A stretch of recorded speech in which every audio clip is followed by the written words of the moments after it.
Welcome to the podcast, Restore Yourself, Restore Your Marriage, where it's all about discovering the thoughts that get you in the mode, the thoughts that get you out of the mode, and how creating a deeper connection with yourself creates a deeper connection with your spouse. I'm your coach, Shelly Anderson, coaching you through life, love, and intimacy. This is episode number 83. You don't have to do anything. I know. You can't make me do anything. That's right. Welcome, everyone, to today's episode where we are really going to dive into this topic. It is a very interesting life coaching topic that can really add a lot of value to our lives, especially as we sometimes feel overwhelmed or burdened by the things that we feel we have to do. So one thing that's very different about being an adult is that we have abilities that we did not have when we were children. And one of them is to be able to think about our thinking. So when we become an adult legally, we are given certain rights because we have thinking abilities that we did not have when we were younger. Now, this may seem like, why are we talking about this? But in marriage, sometimes our stress levels can go really high and we can feel pretty down in the dumps, or we can feel like we are only doing things because we have to.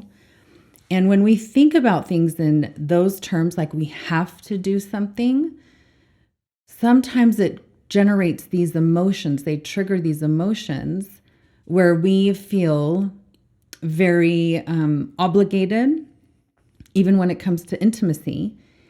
And we don't feel like we're doing things anymore because we want to do them. Well, I think a lot of that also has to do with understanding why we have to do certain things. Mm-hmm. I think that's one of the things that's so great about coaching is that it helps you to reconcile the why in your life. Like, why is this important? Because if you just feel like you have to do it just because someone else is expecting you to, and you don't see any value in it, and you don't understand the why, then yeah, you can go to a dark place really fast. But the beauty of thinking and doing thought work is that you can get to a place where you understand that even though you don't want to do this, you understand that there is a benefit. So it's a cost-benefit analysis. Yeah. Right?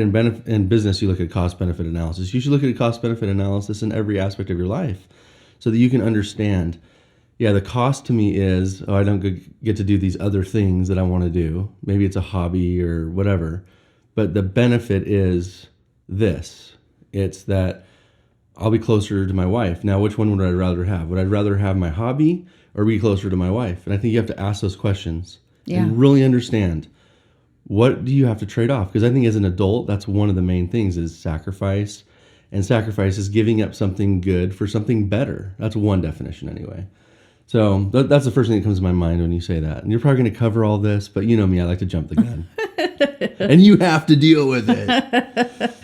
Well, I like that you said it really helps us think about our why. And if you look at the self-coaching model, our thoughts are at the beginning of that whole system. And so if we are thinking about our why, well, that happens in our mind. So when we spend time thinking about why we're doing things, why we want to do things, man, if we can really hone in on that and find the good in those things and that questioning, then it triggers those feelings that feel so much better. And we can still get so many things accomplished, but from a different frame of mind, which can make all the difference. And sometimes this takes a while, right? Sometimes you have to do things just because you committed to do it. And you do that for a while just because of that. And it's maybe duty. We've talked about duty and, giving yourself intimately to your spouse because of duty. Well, maybe that's the case for a while, but if you're working on trying to understand and really thinking through the benefit of this, action you're taking, or maybe there's a tweak that you can make, or maybe there's a different perspective and mindset you can have, you're going to increase your joy. Yeah. Because as adults, as husband and wife, as parents, as people with jobs and responsibilities and all that, life could easily just be a bunch of I have to's and I hate my life. Right. And I think a lot of people, probably more than we care to want to believe, are in that boat. Yeah. But we don't have to be in that boat. Right. We don't have to be in that boat. So I wanted to just talk about a few points that have to do with being an adult. I'm an adult. I'm an adult, that are different than being a child. Yeah. So part of the beauty of being an adult is that you get to make decisions for yourself. And Like, here's an example. Let me just cut you off for a second. what? Like, look how pretty you look. Yeah. And look at me. I'm wearing my freaking hat backwards, and I didn't get ready because I don't have to. Now, at some point I might decide, I might want to look a little nicer, because I want to be more presentable. But here I am. I'm an adult. I can choose what to wear, even though you choose to look beautiful, and you allow me, my agency, to wear a hat because I didn't want to take a shower this morning. Right.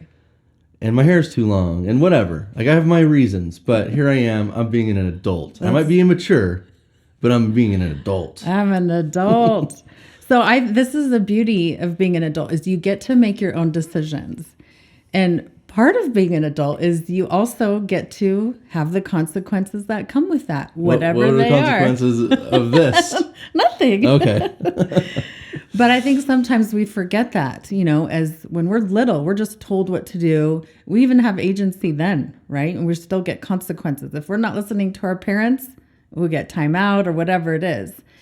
But sometimes when we're an adult, I think we forget that. We still get to make decisions about what we want to do, what we don't want to do. Even if we feel like we have to with our responsibilities, we still don't have to do them. So we're going to talk about that. Other adults don't get to force you. So I don't get to force you to wear the clothes that you're wearing for this episode. I don't get to force you. I may have opinions about it, but I don't get to force you. I'm not going to come with weapons and make you wear something specific. You're not an authoritarian, right? And you're not trying to force your people to live a certain way. But we live in that world, though, and it's becoming more and more that way.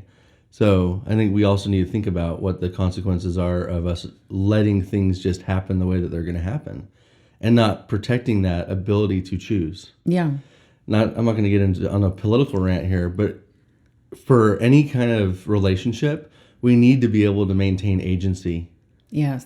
And so that's one of the reasons why maintaining agency and fighting for agency and fighting for, we hear people talking about fighting for freedom, and all people think about is, oh, well, I have the freedom to, choose what job I have and whatever. Well, do you really? Like, how much of that do you really have to choose? Well, I think we have a lot more choice than we think. But as we go forward and as there's more regulation and there's more fear in the world, which we live in a very fearful world right now, that will lead to a point where you may have a harder time maintaining enough agency to have a great relationship someday. So I'm just going to put that out there. Think about that when you think about liberty and when you think about maintaining agency and being able to choose for yourself and the truth of all that, because we need to defend that so that we can maintain the ability to have great relationships.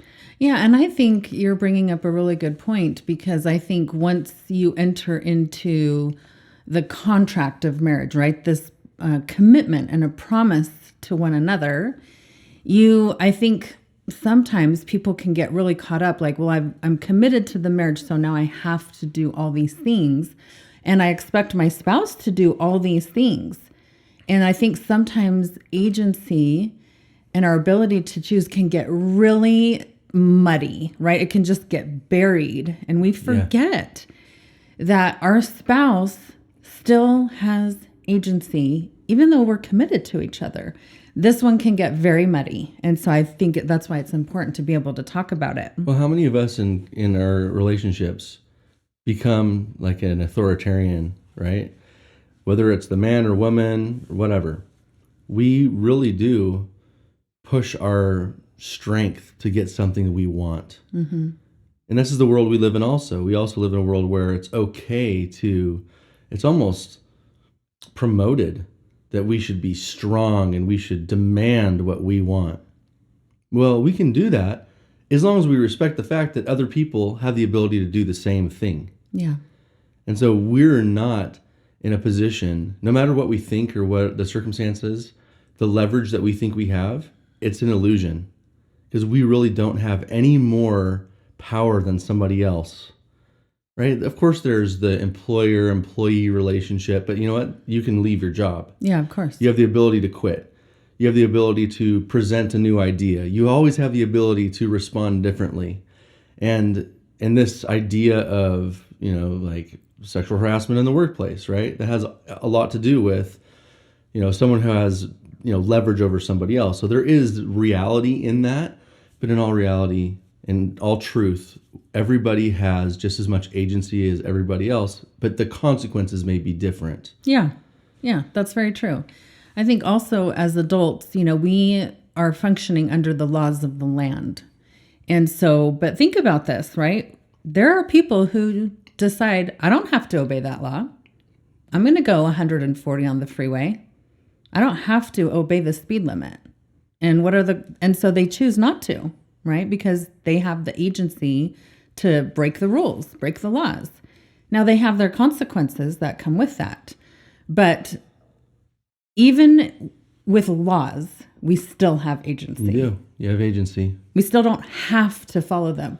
When we choose to not follow them, we get all the consequences, but we don't have to follow them. But then, bringing up the consequences, that's what we have to work toward in a relationship and also defend in society, is making sure that the consequences are just to whatever degree we can and fair as much as we can, right? Like we don't want to be in a relationship and say, and you're like, okay, well, if you do this thing, then I'm going to withhold sex for a year when it's something very small, right? Or whatever. I mean, that's not healthy, because then it goes back to my choice, and I might be like, well, I made that bad choice and I admit it was bad, but you made the consequences so terrible that now I'm making another choice whether or not I want to stay with you or not. 100%. Right? So the consequences keep going back and forth. It's like a ricochet. Yeah. And so we want to keep the ricochet is going to happen no matter what, but we want to keep it somewhat reasonable. Yeah. And I think something you and I have been talking about lately is that the more you're able to really start using the life coaching skills, the self-coaching model, the less some of this stuff happens, but for less time. It's not that these things never happen or we never face difficulties or, hard, challenging times. Those come to everybody. There's no escape. But our ability to get through them has lessened how much time it takes. And that's a total benefit. That is a positive thing. I think about how much, joy I can have in my life, and the times when I'm not happy, especially with you, when we're not seeing eye to eye, or when I feel bad about something and I want to pout, and I'm waiting for you to come to me.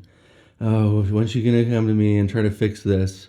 And I'm trying to show you that I feel bad. I mean, this stuff happens, I think, in all marriages, but it happens in our marriage. Yeah. And in the past, that might be a week, it might be 2 weeks, it might be a month, where there's just weirdness between us and we're both kind of just waiting for each other. But the beauty of coaching is it's helped us to get ahead of it. We know what's happening. We see the red flags. We see the, kind of the signal that this is happening. We've been through it enough. We know what's happening. We know how ridiculous it is. Right. And so you come to me faster. I go to you faster. And we want to get past this as quickly as possible, because back to the happiness, if I'm wasting 2 weeks at a time when something happens, which never is really that big of a deal, but our feelings get hurt and we overemphasize those feelings and we try to use them as leverage against the other person or whatever, my happiness over the course of my whole life is going to increase dramatically, because those times when it's bad and I'm unhappy are lessened almost to, let's say, a day or less. Right. Versus a week or two. I mean, think about how much time you save as far as the time of happiness. Right. And on just a practical point of view, at least I know a lot of my clients are moms who are busy. They want to get things done. They want to be productive. This is productive. Yes. I mean, And I don't mean in like a very trying to dumb it down or anything. It's productive and it's convenient to be able to tap into these tools, the life coaching tools, and say, if I can decrease all this negativity between us and have it be for less time, I'm going to feel better and I'm going to get way more done. You're going to be better at everything else you do. I think about the times when I was at work, when things weren't going great, like we'd have a bad week, or, I'd feel bad about something that I did or you did, and I was in a blaming mode. Mm-hmm. But this is the thing about blaming. When you blame even one person, you are in that world, like you put yourself in this place where you're more prone to blame other people too. That's very true. And so my productivity and everything else I'm doing goes down. Yes. So, I think about, so you can catch us on, we've actually started posting some videos on Instagram and TikTok and Facebook. Mine's and Nick A Coaching, and I can't remember exactly what yours is, but if you look up Anderson Coaching, you probably could find it. But I've been putting out a couple of videos about kind of the investment in your relationship. And one of them I did last week because the market kind of crashed, right? And I like cryptocurrency, and it's been hard for a lot of people. Like it's been down. I'm a long-term investor though. I'm not a short-term investor. If I was a short-term investor and a trader, I'd be freaking out. Yeah. Like, think back in the 1920s when people were jumping off of buildings, and like it was bad. But if you're a long-term investor in the market, you're going to have a return. With relationships, even more so. When you're a long-term investor in your relationship, and that is your mentality, like, I'm going to be with you forever. I've made that decision. I'm never going to not be with you. And if you ever try to get rid of me, it's going to be tough because I'm going to fight. That's right. But why wait for that? Why don't I fight now? But with a long-term perspective, I know that the return is going to be exponential. Yeah. Even in the hard times. Yes. So anyway, I think about it that way because sometimes we need something to compare things to, especially with relationships, because they can be so abstract. So think about it in terms of an investment that's long-term. What a beautiful gain you will have if you are committed, if you care, and if you have a desire to increase the return, and you care about the other person, which is really the investment that you're making. Yeah. No matter how hard it is, it's going to be okay, and it's going to be better than okay. Right. I love that you talked about when you enter the world of blame, it is like a whole separate world, and you end up blaming other people for other things. And I think that's so true.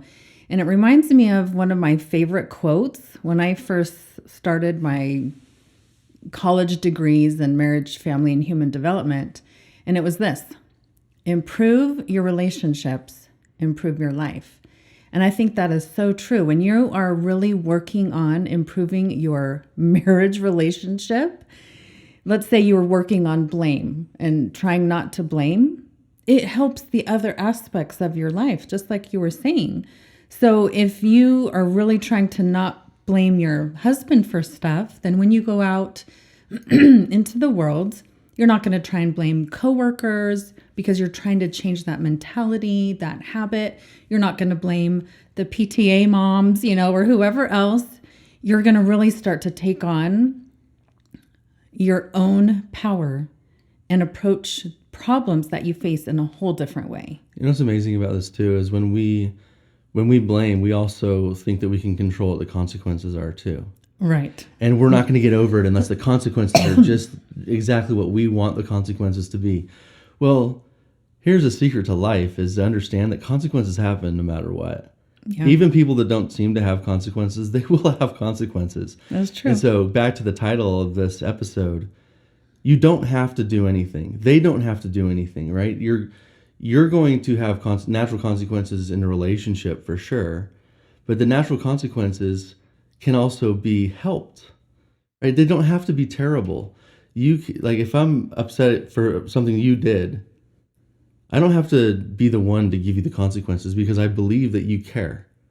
I know that you care. And if you don't think that your spouse cares, then there's something maybe a little deeper, right? And maybe, you need to do some work, and this is the kind of work that you do. Right. You communicate, you work toward something that is going to be beneficial. But in the meantime, those consequences are there, right? There's a natural consequence to you if I'm feeling bad about something, right? Because I have a choice then to try to make it better, but you still learn something. Yeah. Right. And talk about fair consequences. Well, the fair consequence is, hey, let's get past this. You know that when you do that thing, I don't feel good, and you want me to feel good because you care. So now let's get back to just living, because there's going to be a lot of other things that you're going to have consequences for. So why dwell on this one thing, and why try to make it as bad as possible? Right. Let's make it as good as possible, because it's a whole bunch of these things all the way down the road that are all going to bring us closer and closer together, especially if we have respect for one another and respect for each other's agency, and to know that we're going to make mistakes. Yeah. I love the concept too of natural consequences, right? Like how you're saying we don't have to be the ones to enforce consequences, but nature will take care of that, right? Just things play out as they're meant to, and we often can learn important lessons from the natural consequences of things just playing out how they would. Look, there's things that there are major consequences for in a marriage. Yeah. Right? We get into the adultery, abuse, like things that are really hard and really bad and take a lot of time to get over, to forgive someone. And you may never be able to forgive someone even in this life for something that they do. And those things are real. So I want to make sure that there are varying degrees of this, but the concept is still exactly the same. Yeah.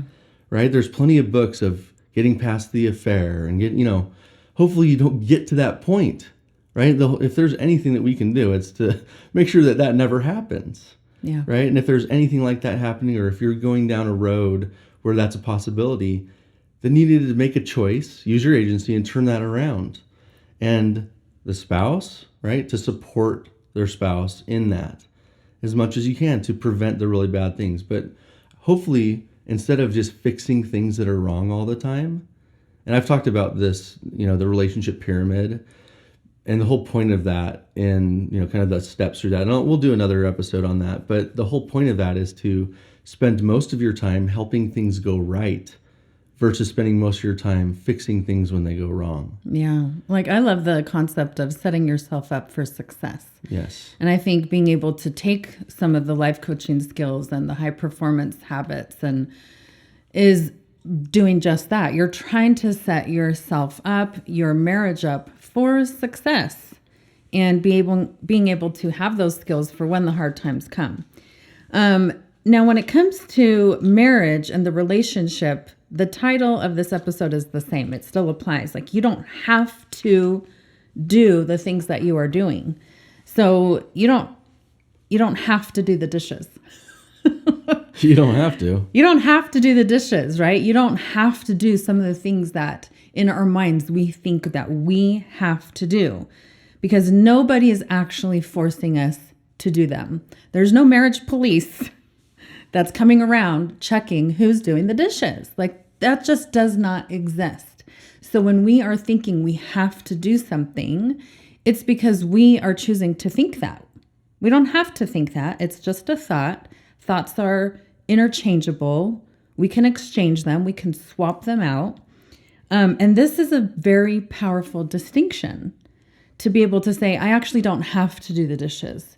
If we find that we are thinking we have to do something, I hope we can have an intervention with ourselves. Mm-hmm. Like the word have to, like that little phrase, I hope that will send a message to you, to your own brain that says, oh, there's that word, there's that phrase, I have to do this. And I hope we will intervene and say, I don't really have to do that. Why am I thinking I have to do that? And then look around and say, who's forcing me to do that? Right? If your floor is super messy and there's crumbs all over, you don't have to clean up the crumbs. I've been in plenty of houses where there's nobody cleaning the crumbs. Yeah. The crumbs are piling up. But no one wants to be in your house. And the natural consequences is your house is messy. It's, very dirty, and people don't want to be in your house. That's a natural consequence. So are you saying that instead of saying I have to, I get to, or I'm going to do this because the result. Yes, that's a huge part of it. I just wanted to make sure I got my word in before you said the same thing. But You got it in. You got it in. I don't have to let you give all the good answers. I want to give a few examples. Okay. I know I already brought up one, but I wrote them down just so I wouldn't forget. And these are just kind of a few ways to actually challenge our thinking when we think we have to do something. So I wrote down, is there a special forces team that comes around to make sure that you are signed up to be the room mom for your kids' class? No, there's not. So Maybe in some schools. I don't know. I don't think there is. Maybe in California. So if we're thinking, I have to volunteer at my school, I have to be the room mom. Well, that's a thought we're choosing to think. We don't have to. There is nobody that is forcing us to do that. Right. Is there a special division of the cops that are forcing moms to make a grilled cheese sandwich right when their kids ask them? There's not. There is no special division of the cops that are coming around to say, hey, are you making the foods that your kids ask for? We may think we have to do that, and we can get very caught up like, oh, my kid really wants the grilled cheese sandwich. They haven't eaten all day. We can find all the reasons that make us think we have to do it. Unless you have trained your kids to use their powers of whining and complaining and all that. If you've gotten to that place where that ends up being the special forces team that forces you to do that because you don't want to listen to it, well, there's ways to turn that around, right? But you don't have to. They're not forcing you. You don't have to, but you got to deal with that. But, again, thinking about consequences, we can control some consequences. Yeah. We can make consequences better. So if you don't want to make the grilled cheese and you don't want to listen to your kid whining all the time, well, start working on that with your children so that they don't just think they can get whatever they want. Yes. But you still don't have to do it. No, you don't have to do it at all. So another question is, did somebody else arrange the marriage that you are in now? And so I think it's important for the majority of us who are experiencing a marriage that we chose to be in, that we are able to still think in our minds, like, I don't have to do the things. I didn't have to be married to this person. I chose to be married to this person. And so again, that distinction of I chose to get into this relationship. I chose to be committed. I chose to go through the ups and the downs. I don't have to, but I did make that choice. You can always leave, right? You still can do that. You can leave, but we all know the consequences of that. Right. Right. And I think there are people, maybe even listening to this, that are thinking about leaving their spouse. Yeah. Or have thought about it and maybe would never do it, but almost can't stand being married to that person anymore. I think that's just a sad reality. And I think the point that you're probably going to get to, again, I'm jumping the gun here, but you don't have to stay. Now, this is kind of the somber part of this, but I think that is a beautiful thing. You don't have to stay. You can leave. Now, there's a lot of things that keep us in marriages. Children, expectations, religion, all those things. But you don't have to stay. But when you choose to stay, and you think through, going back to the beginning, when you think through the benefits of staying, the hope is that you can make it better. Even if the other person who's choosing to be that person that you don't want to be with anymore, you can only change that person, your spouse, by changing yourself. That's another secret. It's so right? true. You change yourself, you change your mentality, you start try all you can and work hard to change your mentality. And back to one of the recent posts I made on Instagram or whatever it's on, we have the ability to look ourselves in the mirror and ask ourselves, am I doing everything that I really can to make my marriage great? Am I serving my spouse as well as I know I should? Or am I just expecting her or him, right, to give me, give, and take. That never works. And you know what, if you keep doing that, maybe they will leave you. Yeah. Right? They have the agency to leave too. That's right. But hopefully you'll realize that, you don't have to stay, but you also don't have to leave. Yeah. Yeah. And you can make it better today. Yes, 100%. The final example I had, or like kind of a question to intervene with yourself, is, are the marriage police knocking on your door saying that you have to have sex with your husband 4 times a week or that you're going to go to jail? No, there's not. And so I wish there were. But I know so many of my clients are like, I have to be intimate. We have to have intercourse. We signed up for this. This is my duty. I have to do it. Right? That's how they view it. And so when they have that thought, I have to do it, number one, it makes them feel like they don't have the agency anymore. And then number two, it kind of puts them in a place where they feel like it's in the same category of like their chore list, right? They're just, I've got to do this. I've got to do this. Look at my list of things I have to do. Not fun. And now, since there's no marriage and sex police saying we have to have sex, it has to be at this frequency, we don't have to do that. We get to. We can do it when we want to. And there's a lot of, thought work that's involved in that. But there is no force there by some outside source that's saying you have to have sex with your spouse. It has to be this number of times. There could be a spouse that has a really high expectation. And there may be a spouse that is even abusive, and that happens. We know that, and that's tragic. But again, you still have choices. 100%. So I'm going to read off a few things of what you don't have to do. Okay. Because I think as we listen to these, I hope you will put yourself in this position and say, do I actually think these things? Okay. You don't have to be a good spouse. You don't have to be. You can be a crappy spouse if you want to. I am sometimes. Yep. We don't have to be a good spouse. And a lot of spouses are horrible spouses. They have chosen to be a horrible spouse because they don't want to have to be anything. So this happens 100%. Yeah. You don't have to do your duty and be intimate with your spouse. You don't have to. Women don't have to. Wives don't have to do that. There are plenty of women who say, I'm done with sex. They do that. Now there's consequences to that, right? We can't escape the consequences. Maybe the husband's going to say, I didn't sign up for this at all. I love you, but a sexless marriage, I'm not interested in that anymore. Yeah. Or a husband might say, can we work on that a bit? Or a husband might say, maybe I'm okay with that. I don't know. Whatever the consequences are, you don't have to do your duty, with your spouse. You don't have to. A lot of women don't. And a lot of women are experiencing the consequences of that. You don't have to be a good in-law.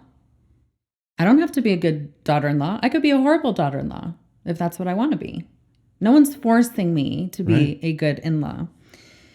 You don't have to have a marriage with any intimacy in it at all. You can have a business marriage. Those exist.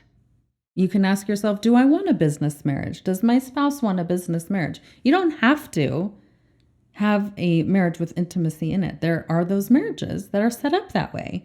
They also have a lot of other things that are usually involved in that. So you just have to ask yourself, is that what you want? This is a very interesting one. And I think in the beginning, people are going to be very resistant to this one. I know I was when I first heard of it. You don't have to take care of your children. Now when it comes to the kids, don't have to take care of your children. Most of us feel we would want to, right? Most of us had a desire to have children, but then maybe 10 years into the process, we are feeling like, I just have to do this. But the reality is... So you don't have to even have children. Correct. And once you have children, again, we don't recommend this, but you don't have to take good care of them. You don't. You don't have to. You don't have to take care of your children. And the reality is many parents don't take care of their children. Right. They make that decision. And the evidence of that is all over this place, right? It's all over the world. That's what the foster care system is for. That's what adoption is for, is those adults have made that decision of, I don't have to take care of this child. Right. They made that decision. Yeah. They have the consequence of not having their child. But they didn't have to, and they didn't. Right. It's so important for us to be able to make that distinction, even in marriage and when it comes to intimacy. Because if we can say to ourselves, I don't have to be intimate with you, we feel like a sense of relief. But then we can ask ourselves, but do I want to? Right. What do I want to live with the consequences of that? Right. So we can totally be a boring wife. We can be a asexual wife. We can be a nagging wife. We can be a bitchy wife. Yeah. Because no one's forcing us to not be those things. You want to be a bitchy wife? Be one. And take all the consequences that come with it. We can be a critical wife. You have the agency to be as critical as you want. And to have your husband respond to that. We can be an angry spouse. We can be a totally tuned out and checked out spouse. We can be a spouse who says, I don't want to grow. I don't want to develop. I want to stay exactly where I'm at. I don't ever want to change. We can be that spouse because there's no police that's going to force us to be different.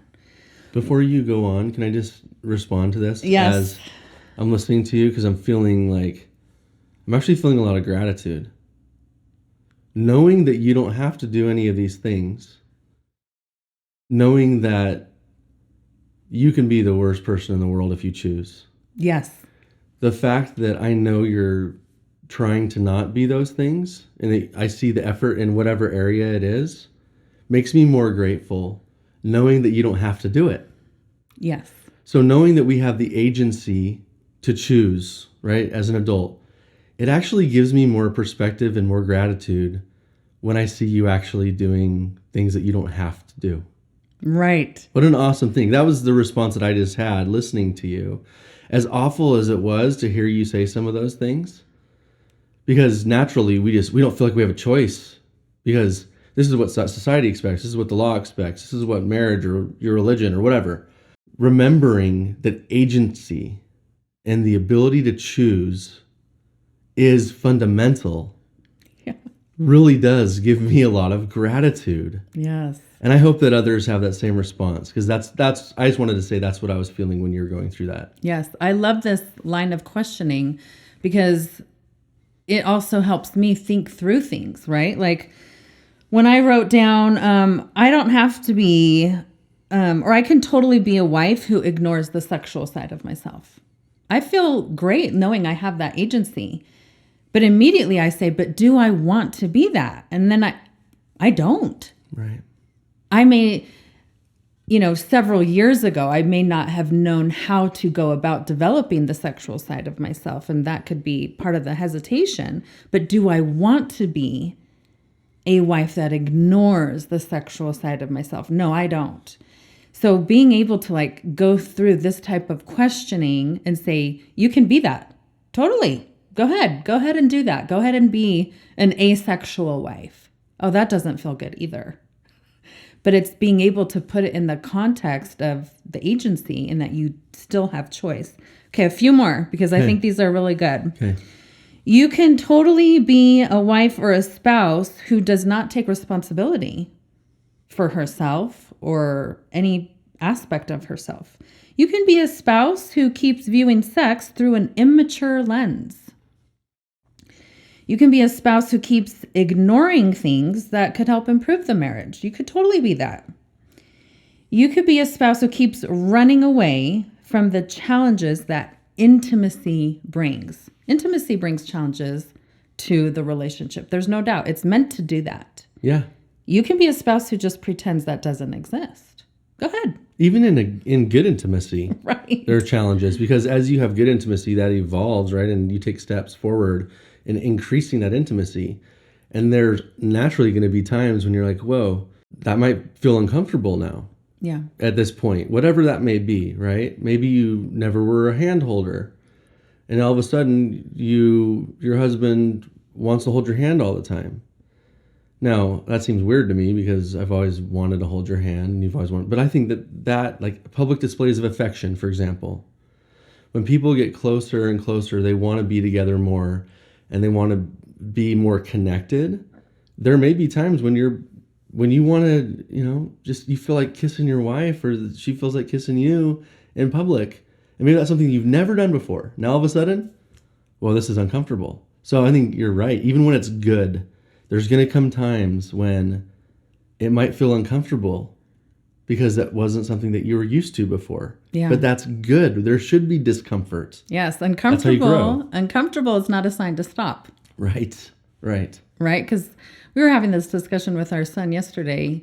He was talking about something that was very uncomfortable for him. And I was like, well, learning to read was uncomfortable, right? Yeah. Learning to walk was uncomfortable. Learning algebra, very uncomfortable for me.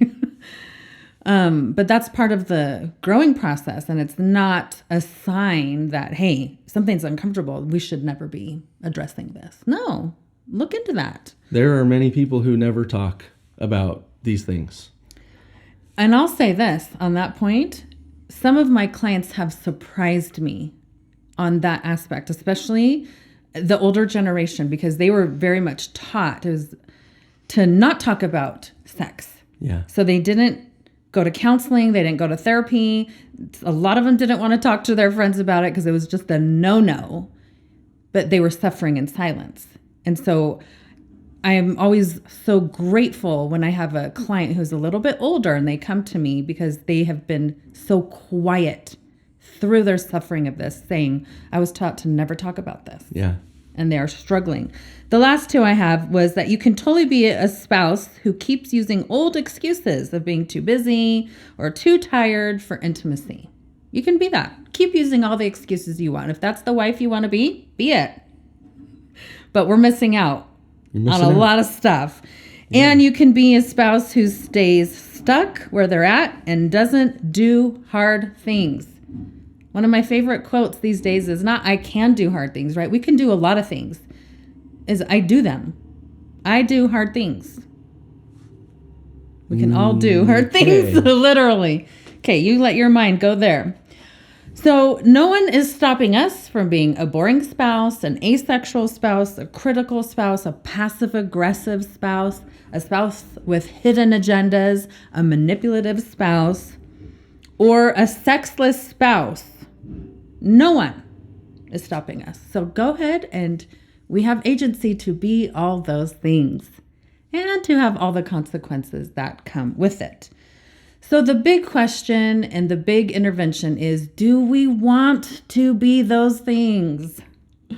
When I struggled with the sexual side of myself, I remember saying, do I want to be this wife? Do I want to be the wife who is always angry about intimacy? Do I want to be the wife who is always resentful towards you and just towards the concept of intimacy? Do I want to live my life that way? And my answer was no, I don't. Thank goodness. I don't want to, because that is miserable. Yeah. I am not a person who likes to constantly feel miserable. And so I said to myself, I better get to work and start figuring this stuff out. So the question again is, do you want to be those things? What do you want to be? That is the biggest decision of being an adult. You get to decide who you want to be, the experience you want to have in life, in your marriage, and with intimacy. If you want intimacy to be more romantic, it totally can't be. If you want it to be more loving, it can't be. If you want more deep emotions to be felt, that can totally happen.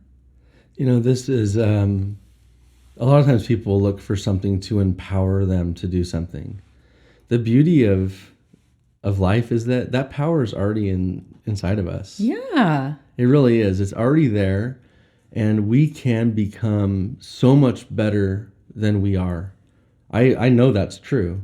I know that there is really an unlimited capacity that we have if we have that belief that it can happen. If we have that desire to be more than we are, and if we believe that we can. And what we're telling you is you can.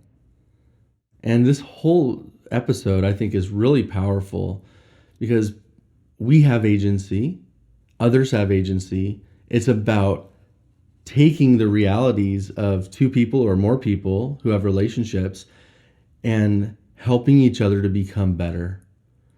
And you can do that on your own, but I think it's a lot more powerful to do that with somebody else. And I think that's one of the beauties of marriage. Yeah.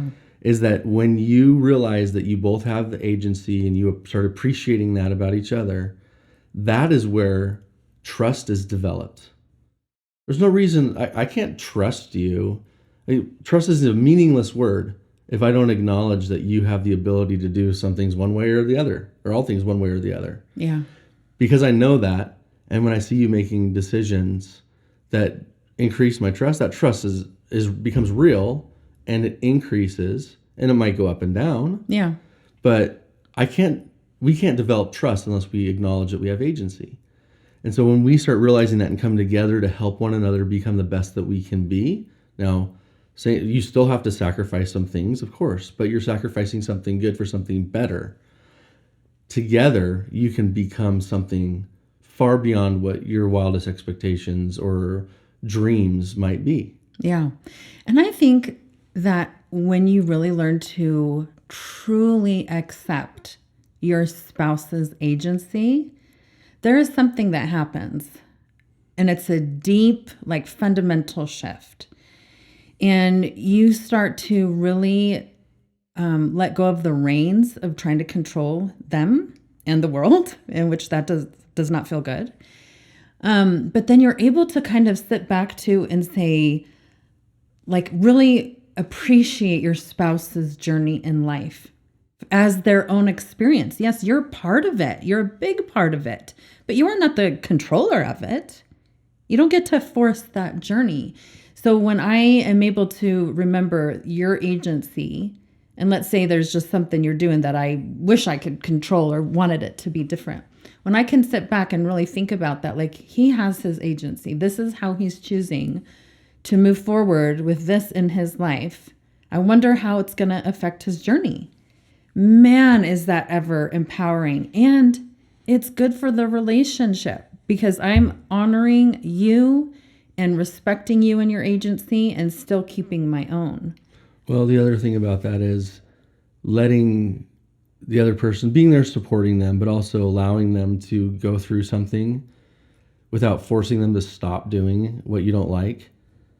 That is powerful because now as I'm learning those lessons, they're real lessons.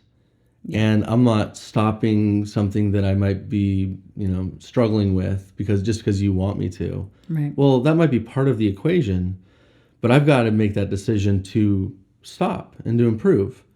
And I know how you feel about it, but I don't then have this later on down the road. I might despise you. Right. Resentment and despise. I might resent what you threatened me with to, force me to do something. Right. And that happens all the time. And I think there is a lot of resentment in marriage, but it doesn't have to be that way. Yeah. And if it is that way, it doesn't have to be that way long term.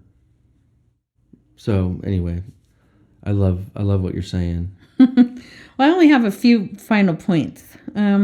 So asking ourselves what we really want, but being able to go through that mental process of saying, I can be whatever I want to be. I can be the worst wife. I can be the wife I want to be. That's powerful stuff. So the last few notes I have are, do you really want to be in a marriage where there is no sex? Because that's a lot of times what I get from my clients in the beginning. I could care less if I ever have sex again. Is that what we really want? To just shut off a whole part of our creation is to be involved in this? Or is it what we really want is to be involved in intimacy, but we want it to feel better? Right. We want it to have more meaning, and We want it to be on terms that in our mind allow us to be involved in the process with so much more fulfillment with our emotions. I think that's what we really want. Well, yeah. I mean, how many women resent their husbands for enjoying sex more than them? A lot. Right? And, well, let's fix that. Yeah. And we can. Yeah. Figure out how to enjoy it as much as your husband's. And I think one thing that could help as we're wrapping this up is to think that when it comes to the intimate aspect of the relationship, the marriage relationship, there is a spectrum of intimacy. In our first course called Restore Yourself, we talk about 20 types of intimacies. They're all contributing factors. Yeah. So when we only focus on just the sex, my husband, just all he thinks about is sex, that's all he cares about.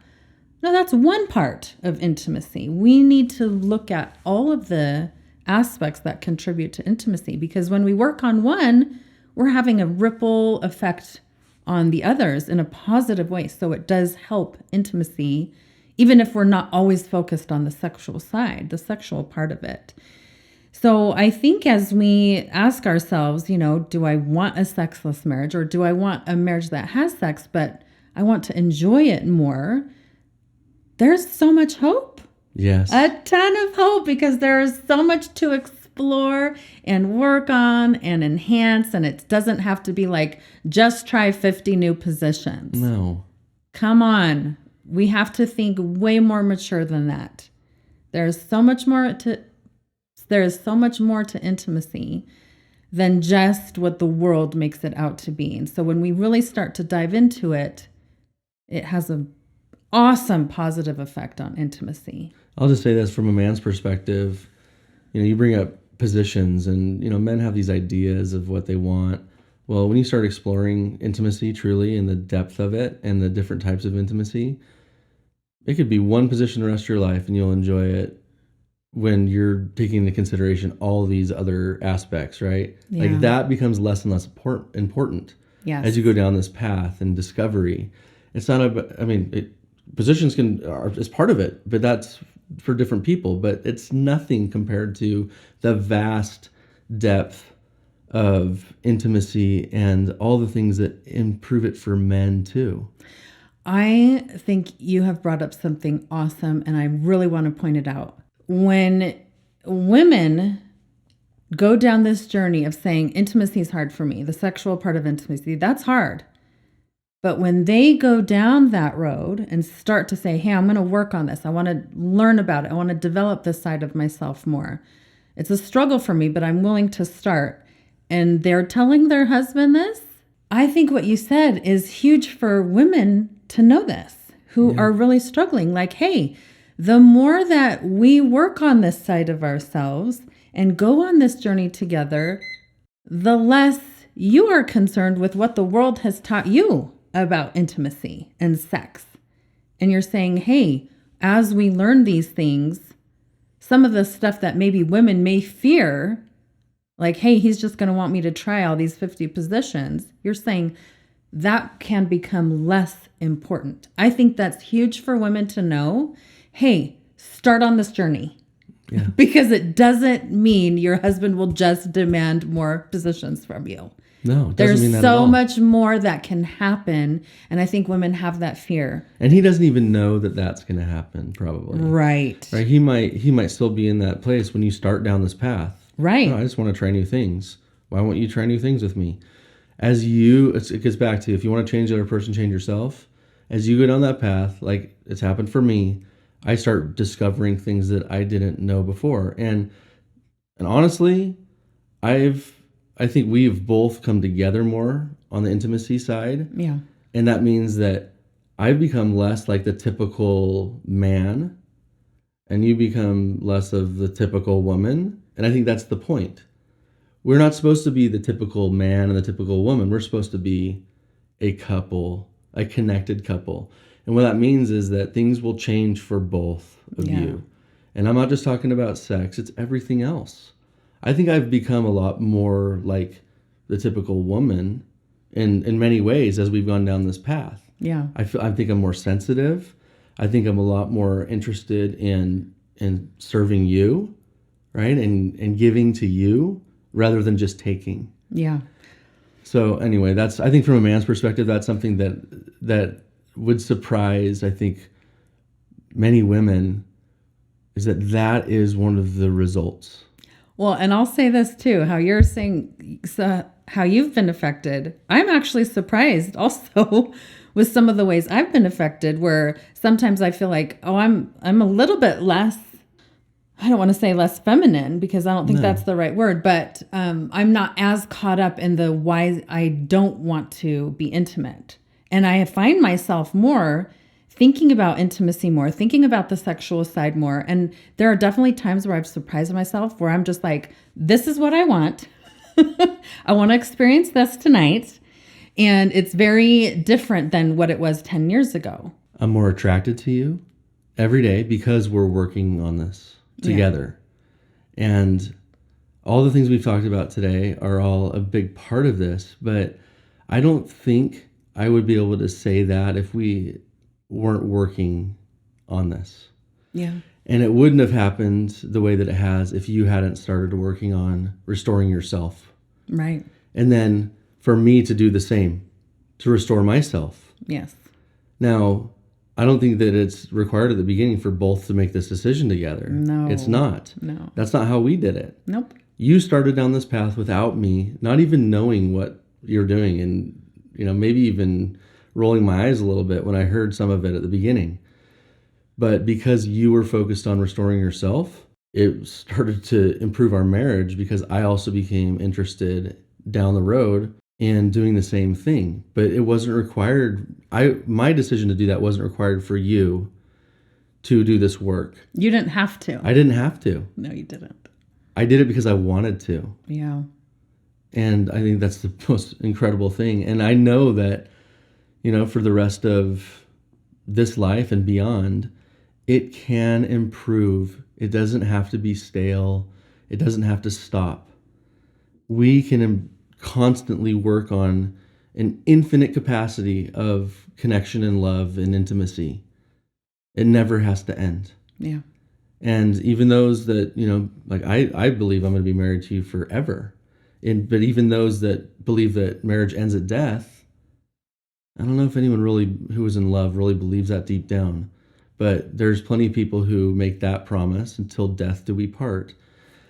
Even in that time, right, during this life, it can be so incredible, and it can improve even until we're old and wrinkly and gray, and like you see people who are in that late 70s, 80s, 90s. It can continue to improve even until then. Yeah. That's how I envision it. I don't even envision us ever getting to a place, especially with life coaching skills, where that ever ends. It doesn't. And I think that's the beauty with life coaching, is you're always challenging your thinking, your thoughts.